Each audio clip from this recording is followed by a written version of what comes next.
Meta começando a mencionar meta para que conosco aqui não tá com dia na binideiro nós lo tem recaudação de fundo riba diferente lugar na Ronde Aruba. Me quero começar a mencionar of quanto um tique de a Fundação contra a Violência Relacional é uma fundação que existe há 26 anos. Para mais ou menos ano e meio passar o número agora cambiar. A comunidade conhece a fundação o mais bem o número de gente mulher em dificuldade. O motivo para que conosco cambia é o número de fundação. Ora, você escuta gente mulher em dificuldade, você viaja, você pensa que a fundação te ajuda somente a gente mulher. Pero também nós queremos incluir o ser masculino dentro da organização. Fundação contra a Violência Relacional está mais general e também está dando ajuda não a gente mulher, mas também a gente homem. Me também conta tique de nós strat collectie que também tem de semana venidero. E também tomar lugar e seguinte 3 de sábado não, começando que prometo que já sábado o dia 25 de junho, ele começa por de 9 horas. Então também o seguinte no dia 12 de julho, seguir para o seguinte semana que é dia 9 de julho. A meta da fundação para o Estado Collective está passando nós por recaudar fundo para nos daily operations.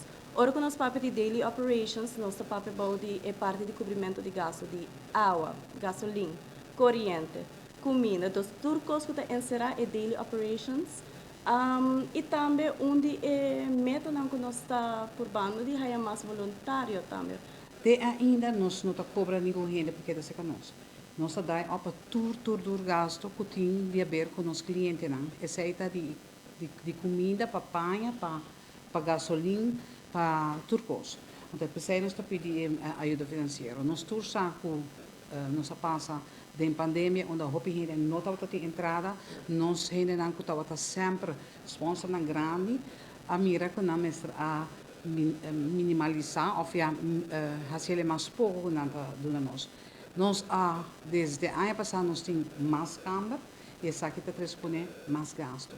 Nós governo tem também nos subsídio 5%, que é também nós está sentindo como fundação. Nós está conta arriba o povo generoso de Aruba, puta sabe nós donação constantemente, seja com a doneira de forma de material, seja com a donação placa.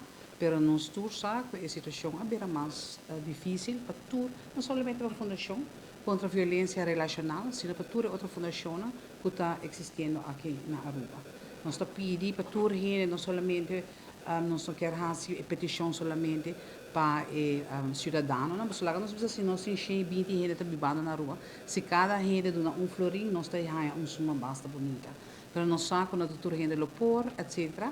E ora nós pedimos para estanco por fazer donação mais grande, maneira minha colega Talina avisa, tem conta de banco que você não pode store, a placa está para você, se você não quer store na rotonda, se você trabalha, você afo, você não pode contribuir, nós temos conta de banco que também para fazer donação.